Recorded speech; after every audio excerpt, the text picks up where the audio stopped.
મિત્રો કેમ છો? હું છું એનપી સોલંકી સુરતથી.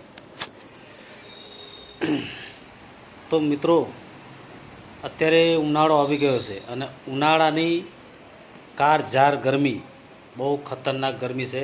કોઈ પણ માણસને સહનશીલતા નથી, સહન કરવાની તાકાત નથી, ગરમી સહન કરી શકતી નથી. અને માણસ તમે બજારોમાં જુઓ, ખેતરોમાં જુઓ કે ગમે તે આડાવાળા તમે જુઓ, બસ લગાતાર ગુસ્સાના ભરેલા અને કાળઝાળ.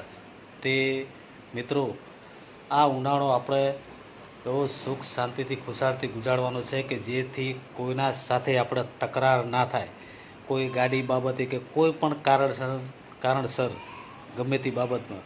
મિત્રો ઉનાળાની ગરમીની અંદર મગજ તમારું ઠંડુ રાખો, સહન કરતા શીખો.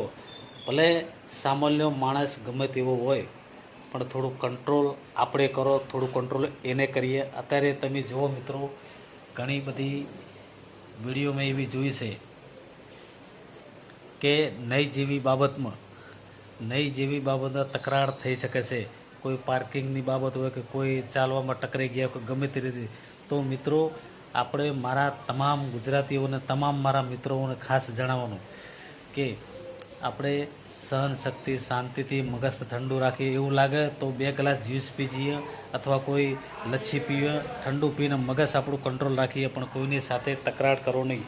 2 મિનિટની તકરારમાં એનું પરિણામ બહુ ખોટું આવે છે મિત્રો.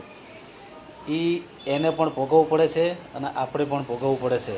તો મિત્રો થોડું સહન શક્તિ રાખો અને આવી સાચી સલાહ, સાચું માર્ગદર્શન તમારા પાસે હોય તો લોકોને બી આપતા રહો, સમજાવતા રહો. કારણ કે હવે આ દુનિયાનો નાશ થવા બેઠો છે. બુદ્ધિ દરેક લોકોનું, દરેક માણસની ભ્રષ્ટ થવા બેઠી છે. કોઈ માણસ કોઈ કંટ્રોલમાં નથી.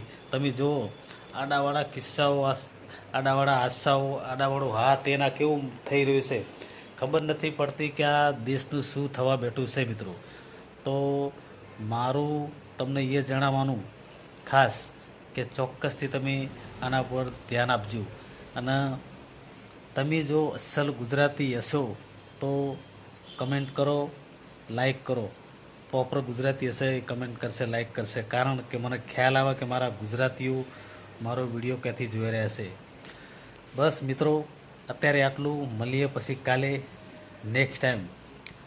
તો તમે કઈ સિટીથી બોલો છો, ક્યાંથી બોલો છો જણાવજો. અને કઈ જાતિવાદીના છો. હું તો મારા સમાજને, મારા તમામ મિત્રોને, મતલબ કે મારો જ